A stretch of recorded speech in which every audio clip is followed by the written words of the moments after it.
Hello friends, हमेशा की तरह आप सभी को मेरी तरफ से जय श्री कृष्ण, राधे राधे राधे राधे टू एवरीवन। तो कैसे हैं आप सभी लोग? मैं रमन कसोरन आप सभी का आपके अपने चैनल आर क्लासेस पर तहे दिल से स्वागत करता हूं। तो उसके पिछले वाले वीडियो में हमने डिफरेंशिएशन के फॉर्मूले के बारे में जाना था। जैसा कि कैलकुलस कैलकुलस बोले तो कलन में हमारा दो चीज आ जाता है, डिफरेंशिएशन, इंटीग्रेशन।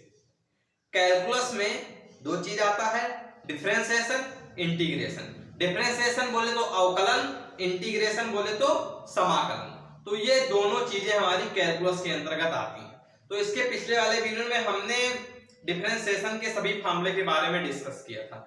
इस वाले वीडियो में हम इंटीग्रेशन के सभी फार्मूले के बारे में डिस्कस करने जा रहे हैं। तो हम बिना टाइम वेस्ट किए स्टार्ट करते हैं अपने टॉपिक को। मैं एक बार पहले सभी फॉर्मूले को आपको बता दे रहा हूं, उसके बाद मैं स्टेप बाय स्टेप डिफरेंशिएशन और इंटीग्रेशन के सभी चैप्टर्स को पढ़ाऊंगा। जैसा कि मैंने पिछले वीडियो में आपको बताया था कि क्लास 12 में जो हमारा 100 नंबर का पेपर होता है उसमें में से 44 नंबर हमारा कैलकुलस में से आता है।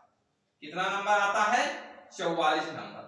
अगर आपने पूरा कैलकुलस अच्छे से पढ़ लिया तो आप 44 नंबर बहुत अच्छे तरीके से अचीव कर सकते हैं अपने क्लास 12 के बोर्ड एग्जाम में। और बहुत अच्छे अच्छे क्वेश्चन आते हैं और फिक्स हैं। जैसे बहुत सारे पैटर्न के क्वेश्चन ऐसे हैं जो फिक्स हैं, उस पैटर्न के क्वेश्चन आना ही आना है। तो हम स्टार्ट करते हैं। जैसा कि इंटीग्रेशन में सबसे पहला फार्मूला हमारा क्या है कि इंटीग्रेशन का साइन कैसे होता है? जैसे डिफरेंशिएशन का हम dy dx लिखते थे, उसी प्रकार इंटीग्रेशन को हम इस तरीके से लिखते हैं। किस तरीके से? इस तरीके से। और इसके आगे ब्रैकेट में कुछ दिया रहेगा। क्या दिया रहेगा? कुछ मान दिया रहेगा। dx इज इक्वल टू, यहां पर कुछ वैल्यू आएगी। अगर वो डेफिनेट इंटीग्रल है तो हम c का मान निकाल कर यहां पर रख देंगे। और यहां पर कुछ वैल्यू, मैं थोड़ा इसको इधर लिखता हूं, यहां पर ऐसे दिया रहेगा, ये यहां पर कुछ रहेगा मान, यहां पर dx लिखा रहेगा, यहां पर कुछ वैल्यू आएगी और प्लस में c जो उसका अगर डेफिनेट इंटीग्रल है तो हम c का मान निकाल कर रख देंगे। अब हम स्टार्ट करते हैं। तो अगर इस ब्रैकेट के स्थान पर 1 है, अगर हम 1 को डिफरेंशिएट करना चाहते हैं तो 1 का इंटीग्रेट, सॉरी मैंने कई बार डिफरेंशिएट प्रोनाउंस किया होगा, वो थोड़ा जैसे पिछली वाले लेक्चर में हमने पढ़ाया है डिफरेंशिएट, तो उसी वजह से थोड़ा मुंह से एक दो बार निकल गया होगा, सॉरी। तो अगर हमको इसको इंटीग्रेट करना है, अगर हमको 1 का इंटीग्रेशन निकालना है तो क्या हो जाएगा? इंटीग्रेशन ऑफ 1, तो 1 dx is equal to x। अगर हम 1 को इंटीग्रेट करेंगे तो हमारा क्या आएगा? x। अब ये जो हमारा सेकंड नंबर का फार्मूला है, ये सबसे इंपॉर्टेंट इंटीग्रेशन का फार्मूला है। सबसे इंपॉर्टेंट ये फार्मूला है इंटीग्रेशन का, सभी जगह यूज आता है कि x की power n is equal to x की power n plus 1 divide by n plus 1 plus c। Main formula ये है। c तो मान लीजिए हमने लिखा है, तो x की पावर n बराबर x की जितनी भी यहां पर n बराबर 1 2 3 कितना भी मान n का हो सकता है उसका x के पावर में प्लस 1 और डिवाइड बाई जो प्लस 1 किया है n प्लस 1 प्लस में c। ये बहुत इंपॉर्टेंट फार्मूला है, इसको मैं मोस्ट इंपॉर्टेंट फार्मूला बता रहा हूं। ये फार्मूला आपके फिजिक्स के भी पेपर में कई बार काम आता है। फिजिक्स और मैथ दोनों में काम आने वाला मोस्ट इंपॉर्टेंट फार्मूला है ये। क्या? मोस्ट इंपॉर्टेंट फार्मूला है। अब हम आते हैं अपने फार्मूला नंबर 3 पर। अगर हमको e की पावर x का इंटीग्रेट करना है तो वो e की पावर x आएगा। अगर a की पावर x करना है तो a की पावर x क्या आएगा? a की power x divide by log x, a की power x divide by log x plus c। इन सभी फार्मूले को आप एक पेज में लिख लीजिए, दीवार पर चिपका लीजिए, बार बार उसको पढ़िए। इन सारे फार्मूलों को बार बार पढ़ने से आपको एकदम याद हो जाएगा। और कोई इसका रास्ता नहीं है बोले हम पेज में लिख लेंगे सर, बगल में रखकर क्वेश्चन करेंगे, इस तरीके से आपको क्वेश्चन तो बन जाएंगे, लेकिन जब वो क्वेश्चन पेपर मतलब फॉर्मूले की सीट बगल नहीं रहेगी तब आप क्वेश्चन को देखते ही फॉर्मूला अप्लाई नहीं कर पाएंगे। इसका एक ही सॉल्यूशन है, इन सारे फॉर्मूले को एक पेज पर लिखिए, दीवार पर चिपकाइए, रोज उसको देखिए, आपको याद हो जाएंगे और उसका प्रयोग कर कर देखिए। मान लीजिए इस फॉर्मूले पर अगर आपने ये वाला जो 2 नंबर का फॉर्मूला है, इस पर अगर आपने 3 से 4 सवाल बना लिए, जिंदगी में कभी भूल ही नहीं सकता ये फॉर्मूला। आप प्रैक्टिस कर कर देखिए सभी फॉर्मूले पर। और हमारा ये जो 5वां फॉर्मूला है 1/x dx = log x। अब हम log x का डिफरेंशिएशन क्या पढ़े हैं 1/x, तो 1/x का इंटीग्रेशन क्या हो जाएगा log x। 1/x का इंटीग्रेशन क्या हो जाएगा log x। अब हम 6 नंबर का फॉर्मूला अपना देखते हैं 6 नंबर पर। sin x का इंटीग्रेशन क्या होगा, आपने sin x cos x का sin x का डिफरेंशिएशन क्या पढ़ा है, sin x का डिफरेंशिएशन क्या होता है माइनस का cos x। sin x का डिफरेंशिएशन क्या होता है cos x होता है, sin x का डिफरेंशिएशन क्या होता है cos x, और यहां पर sin x का इंटीग्रेशन हो जाएगा माइनस का cos x। क्या हो जाएगा माइनस का cos x। अब हम आते हैं cos x। इस वाले इन सभी का फॉर्मूले को और डिफरेंशिएशन के फॉर्मूले के बारे में बहुत सारे लोग कंफ्यूज हो जाते हैं, कभी कभी इन फॉर्मूले में हमें भी कंफ्यूजन हो जाती है, लेकिन इनका एक ही सॉल्यूशन है, आप इसको दीवार पर चिपकाकर पेज में लिखकर याद कर सकते हैं।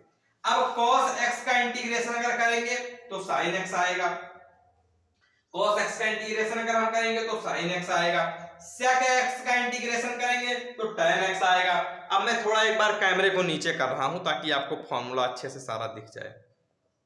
क्या है sec x का अगर इंटीग्रेशन करेंगे तो फिर tan x आएगा, अगर cosec स्क्वायर x का इंटीग्रेशन करेंगे तो माइनस का cot x आएगा, अगर हम sec x tan x का इंटीग्रेशन करेंगे तो sec x आएगा, अगर हम cosec x और cot x का डिफरेंशिएशन करेंगे cosec x cot x का डिफरेंशिएशन करेंगे तो इंटीग्रेशन करेंगे तो माइनस का cos x आएगा। देखिए मैं कई बार डिफरेंशिएशन इंटीग्रेशन को डिफरेंशिएशन कह रहा हूं, ऐसे बहुत बच्चों को कंफ्यूज होता है।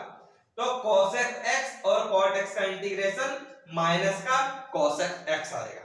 अब मैं थोड़ा ऊपर चल रहा हूं और आपको ऊपर के फार्मूले बता रहा हूं। अब मैंने आपको यहां पर sin x का इंटीग्रेशन बता दिया, sin x का बता दिया, cos x का इंटीग्रेशन बता दिया। अब हमारे बचे tan cot sec cosec, तो tan cot sec cosec इसका इंटीग्रेशन अलग होता है, log में होता है, तो वो मैंने चारों फार्मूले को एक साथ यहां पर लिख दिया है। tan cot sec cosec इन सभी फार्मूलों को मैंने एक साथ लिख दिया। आप देखिए एक बार, अगर हम tan x को इंटीग्रेट करेंगे तो हमारे आएगा log sec x। देखो sec x बराबर होता है माइनस के माइनस अर्थात 1/, sec x बराबर होता है 1/cos x के, cos x बराबर होता है 1/sec x के। तो अगर हम tan x का इंटीग्रेट करेंगे तो log sec x लिख सकते हैं या माइनस में log cos x लिख सकते हैं, और अगर हम cot x को इंटीग्रेट करेंगे तो उसका होगा log sin x। अब ये जो मॉड का चिन्ह दिख रहा है, ये मॉड क्या है, log के अंदर जितने भी वैल्यू आती है वो पॉजिटिव होती है, तो ये मॉड पॉजिटिव दिखा रहा है कि अंदर निगेटिव है चाहे पॉजिटिव, अल्टीमेटली उसका वैल्यू बाहर क्या निकलेगा पॉजिटिव। तो अगर हम sec x का डिफरेंशिएशन करेंगे तो आएगा log sec x tan x, अगर हम cosec x को इंटीग्रेट करेंगे तो आएगा log sec x माइनस का cot x, लॉग, यहां पर माइनस है, log sec x minus cot x। अब ये हमारे कुछ स्पेशल टाइप के फार्मूले हैं। कितने फार्मूले हैं? 6 फार्मूले। ये 6 फार्मूले कुछ स्पेशल टाइप के हैं। अब आप इन 6 फार्मूलों को एक बार अच्छे से देखिए। मैं थोड़ा नीचे कर रहा हूं, एक फार्मूला आपका नीचे नहीं है, आपको दिख रहा होगा भी, अब आपको दिख रहा है। ये जो 16 नंबर से लेकर 21 नंबर तक फार्मूले हैं, ये थोड़ा स्पेशल टाइप के हैं। आप इसको एक बार बहुत ध्यान से देखिए। अगर 1 upon cos square minus 1 upon x square minus a square, 1 upon x square minus a square आ गया तो उसका इंटीग्रेशन होगा 1 upon 2a log x minus a x plus a। यहां पर क्या है? x square minus a square, तो x minus a x plus a। इस तरीके से आप इसको याद कर लीजिए। इसको अगर हम खोलेंगे तो क्या आएगा? एक ब्रैकेट में x प्लस है, एक ब्रैकेट में x माइनस है, तो x माइनस से ऊपर गया, x प्लस से नीचे आया। इस तरीके से आप इसको याद कर लीजिए। और अगर हम a square minus x square, यहां पर क्या है? a square minus x square. अब इसका फार्मूला आप देखिए, यहां पर क्या था? x square minus a square, यहां पर क्या है? a square minus x square, 1 upon a square minus x square का इंटीग्रेशन। तो यहां पर क्या हो गया था? x माइनस a, यहां पर क्या? और x प्लस a। अब यहां पर a प्लस x, पहले क्या है? a, तो ऊपर क्या जाएगा? a, पहले क्या आएगा? a, तो a प्लस x बटे a माइनस x। इस तरीके से आप इस फॉर्मूले को देख सकते हैं। अब ये 1 upon X square plus a square, तो इसका हो जाएगा 1 upon a tan inverse x upon a। c तो सब में लगा ही है, प्लस में आप उसकी वैल्यू निकाल कर रखेंगे तो। और 1 upon X square plus a square का डिफरेंस का integration 1 upon X square plus a square under root में 1 upon under root X square plus a square का इंटीग्रेशन हो जाएगा log x plus under root में x square minus a square plus c। ये थोड़ा important formula है, इस पर कई बार क्वेश्चन पूछे जा चुके हैं आपके 12th बोर्ड एग्जाम में, और ये फॉर्मूला आपको आगे भी काम आने वाला है। और ये 1 upon under root a square minus x square का फॉर्मूला हो जाएगा sine inverse x upon a plus c। और इसी तरीके से 1 अपान अंडर रूट में x square plus a square का फॉर्मूला हो जाएगा log और मॉड में x plus under root a square minus x square minus a square plus में c। आई होप कि आपको यह सभी फॉर्मूला अच्छे से समझ में आया होगा। अब मैं कुछ फॉर्मूले और लिख कर लाया हूं जो थोड़ा ऊपर कर रहा हूं और आपको इंटीग्रेशन बाय पार्ट्स समझाने का प्रयास कर रहा हूं। पहले आप इन तीनों फार्मूलों को देख लीजिए, ये भी बहुत इंपॉर्टेंट फार्मूला है, इनवर्स वाले फार्मूले हैं। थोड़ा समझने का प्रयास करिए कि 1 अपान अंडर रूट में 1 माइनस एक्स स्क्वायर का इंटीग्रेशन, 1 अपान अंडर रूट में 1 माइनस एक्स स्क्वायर का इंटीग्रेशन क्या हो जाएगा? साइन इनवर्स एक्स और माइनस में कॉस इनवर्स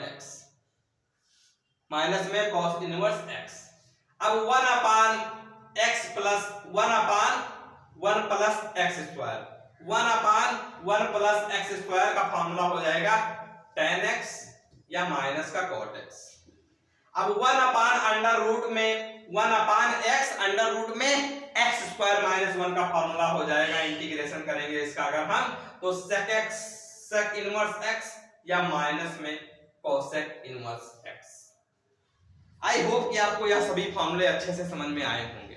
ये सभी फॉर्मूले आपको आगे आप कुछ भी करेंगे, बीटेक करें, BS12 के बाद बीटेक करें, BSc करें, BCA करें, जहां भी मैथ है, इंटीग्रेशन है, वहां ये फॉर्मूला काम आएगा।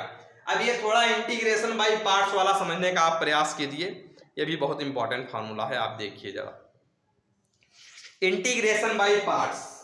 हम अगर जिस प्रकार हम पार्ट्स में डिफरेंशिएशन किया करते थे, उसी प्रकार इंटीग्रेशन बाय पार्ट्स का बहुत ही बढ़िया कॉन्सेप्ट है। ये कॉन्सेप्ट बीएससी में है, ये सभी फॉर्मूले बीएससी में आपको एक चीज काम आएंगे, बीटेक में पूरे काम आएंगे। तो आप इसको बहुत ध्यान से देखिए, आगे भी काम आने वाले हैं। और ट्वेल्थ में तो आएंगे ही आएंगे, बहुत सारा ट्वेल्थ में बहुत सारा ये सब जितने फार्मूले हैं, ये फार्मूले ऐसे प्रूव करने को आ जाते हैं, ऐसे लिखा रहेगा, प्रूव करना रहेगा। कई बार तो क्वेश्चन में आ गया टिक करना है, फार्मूला ही दिया है, फार्मूला नहीं याद है, सवाल गलत हो गया। देखिए अब हम दो वेरिएबल है यहाँ पर, एक fx है, एक gx है, इसको हमको इंटीग्रेट करना है। तो हम सबसे पहले fx को एक चिट लेंगे, बाहर ले लेंगे, उसके बाद इंटीग्रेशन करेंगे gx का। क्या करेंगे? fx को बाहर ले लेंगे, उसके बाद इंटीग्रेशन करेंगे gx का, फिर हम होल इंटीग्रेशन का चिन्ह लगाएंगे और डिफरेंशिएट करेंगे fx को। क्या करेंगे? होल इंटीग्रेशन का चिन्ह लगाएंगे और डिफरेंशिएट करेंगे fx को, और फिर माइनस में इंटीग्रेट करेंगे। ये माइनस है, आपको थोड़ा कम दिख रहा होगा, मैं एक बार लगा दे रहा हूं, ये माइनस है, ये माइनस में इंटीग्रेट करेंगे gx को और फिर ब्रैकेट बंद कर देंगे dx। इंटीग्रेट करो, ये बाहर जो डिफरेंस इंटीग्रेशन का चिन्ह लगा है ये वाला, इसके लिए dx ये है, ठीक है। अब आप ये कंफ्यूज हो जाएंगे फंक्शन को देखने में कि हमें फर्स्ट फंक्शन किसको माने और सेकंड फंक्शन किसको माने। तो इसके लिए एक बहुत ही अच्छा रूल है आइलेट। आइलेट क्या है? आइलेट, जिसमें आई का मतलब क्या होता है? इनवर्स। देखें, मैं एक बार कैमरे में आपको दिख रहा है, हाँ दिख रहा है, थोड़ा इधर करते बस, एक सेकंड, बस। हाँ, आई का मतलब क्या होता है? इनवर्स। एल का मतलब क्या होता है? लॉग, लॉगरिथमिक फंक्शन, लॉग जो आता है। ए का मतलब क्या होता है? Algebraic function. टी का मतलब क्या होता है? टेक्नोमेट्रिक फंक्शन यानी टेक्नोमेट्री। और ई का मतलब क्या होता है? एक्सपोनेंशियल यानी कि एक्स की पावर, ई की पावर एक्स जो दिया रहता है वो। तो इस आइलेट के माध्यम से आप बहुत अच्छे तरीके से ये कर सकते हैं कि हमको फर्स्ट फंक्शन किसको मानना है, सेकंड फंक्शन किसको मानना है। तो इसमें सबसे पहले क्या आएगा? इनवर्स फंक्शन, फिर लॉगरिथमिक फंक्शन, फिर अलजेब्रिक फंक्शन, फिर एक्सपोनेंट, फिर ट्रिग्नोमेट्रिक, फिर एक्सपोनेंशियल। तो इसको आपको इसी तरीके से लिख लीजिए और डेली इसका प्रैक्टिस कीजिए। अब मैंने आपको ये सभी फार्मूले बताए, एक बार इन सभी का स्क्रीनशॉट आप कर सकते हैं। अगर आप स्क्रीनशॉट ना भी ले तो आपको इसका फोटो मिल जाएगा टेलीग्राम चैनल पर। आई होप कि आपको यह सभी फॉर्मूले बहुत अच्छे तरीके से समझ में आए होंगे। अगर आप कमेंट करेंगे तो मैं इसी तरीके से सभी चैप्टर्स के फॉर्मूले ले आऊंगा और सभी चैप्टर को आपके साथ एक्सप्लेन करूंगा। आई होप कि आपको यह सभी फॉर्मूले बहुत अच्छे तरीके से समझ में आ गए होंगे। अगर आप हमारे वीडियो में लेक्चर में पहली बार आए हैं तो आप वीडियो को लाइक करिए, चैनल को सब्सक्राइब करिए, बेल आइकन को प्रेस करिए ताकि रोज आने वाले वीडियो की नोटिफिकेशन सबसे पहले आपके पास पहुंचे। तो फिर मिलते हैं नेक्स्ट वीडियो में नेक्स्ट टॉपिक के साथ। तब तक के लिए बाय बाय, जय हिंद।